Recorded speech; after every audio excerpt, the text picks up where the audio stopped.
Our next speaker is Arvin Vohra. He's the founder of Arvin Vohra Education in Washington, D.C. And his book, The Equation of Excellence, How to Make Your Child Excel at Math, has been published in both the United States and China.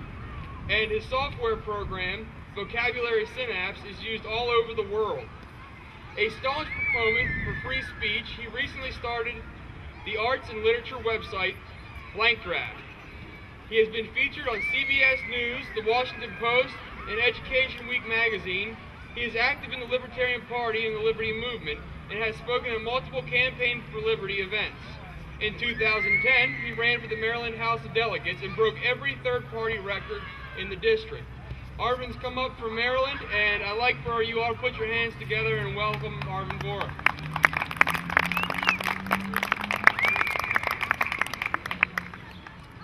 One of the strange things that you see when you work in education is the following fact.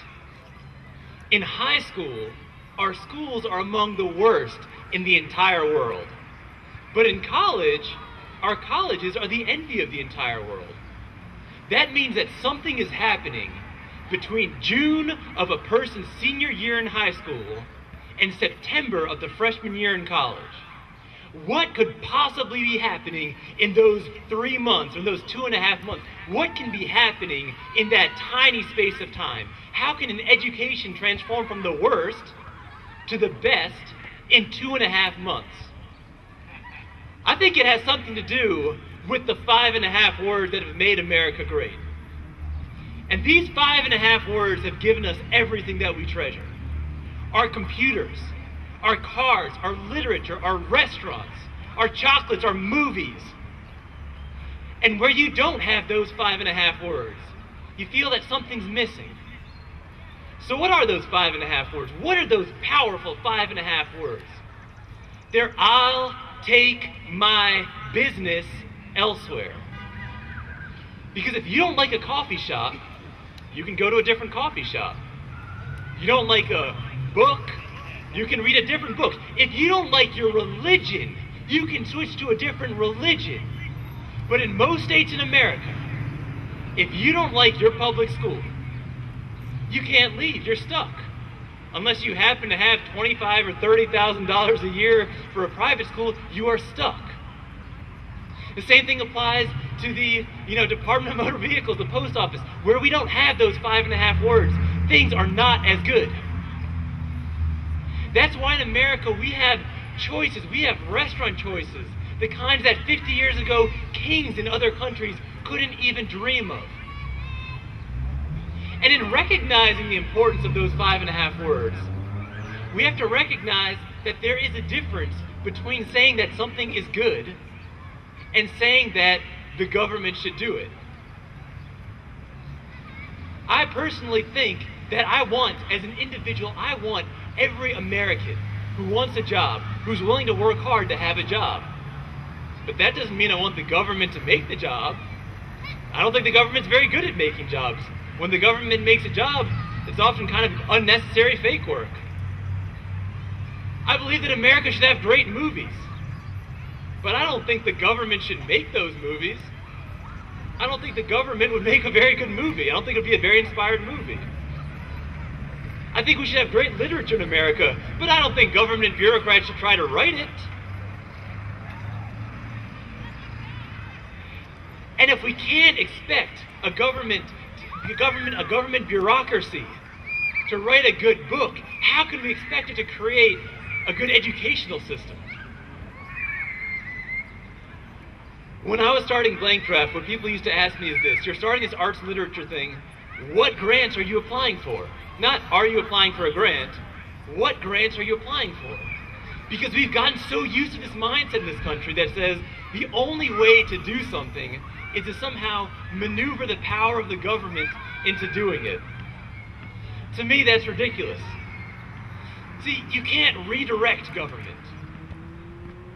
You can't say, I want the government to do this thing and not that thing.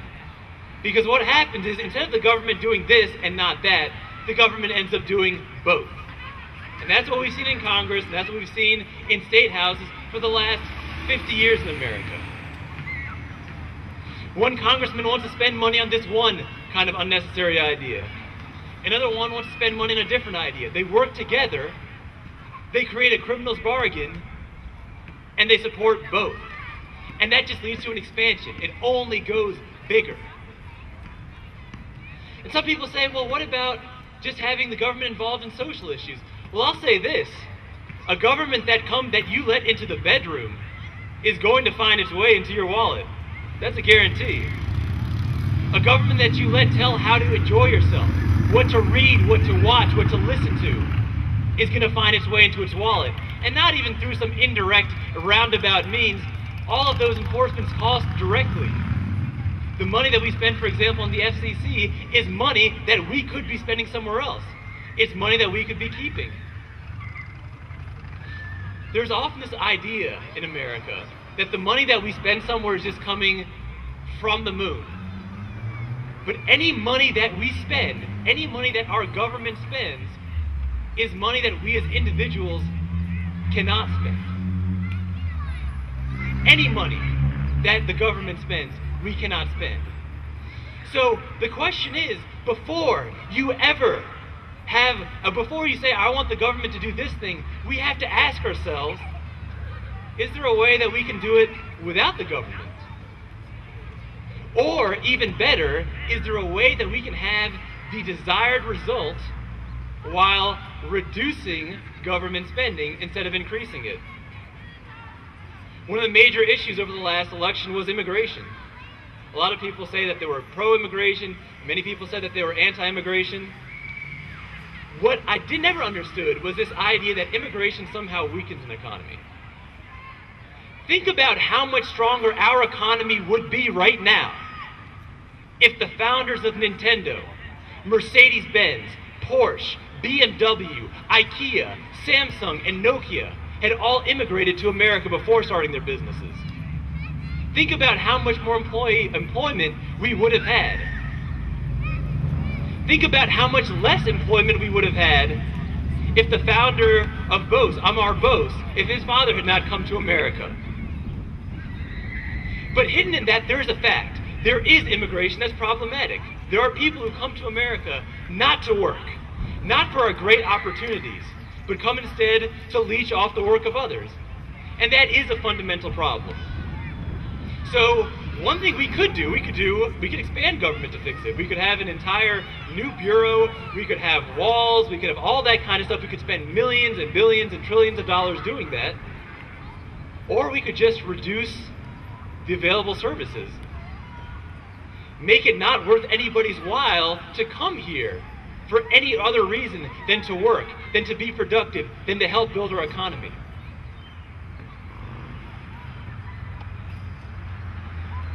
A long time ago, John F. Kennedy said, "Ask not what your country can do, but what you can do for your country."